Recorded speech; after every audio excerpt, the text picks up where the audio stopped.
வயோதிக விவசாயி தன் பேரனுடன் குளிர்நகரம் ஒன்றில் வசித்து வந்தார். தினமும் அதிகாலையில் கதகதப்புக்காக அடுப்பின் அருகே அமருவார். அப்போது பகவத்கீதை படிப்பார்.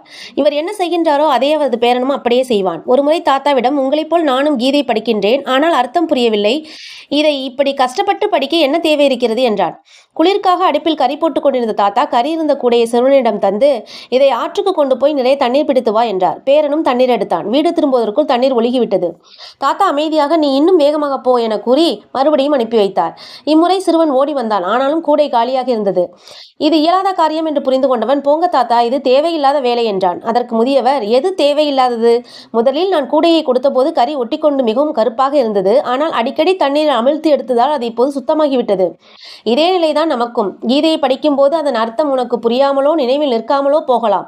ஆனால் தொடர்ந்து படித்தால் மனதில் குழப்பத்திற்கே இடம் கொடுக்க மாட்டாய். நல்லெண்ணங்களை நிறைத்து சுத்தமாக வைத்திருப்பாய். அதுவே கீதையின் மகிமை என்றார்.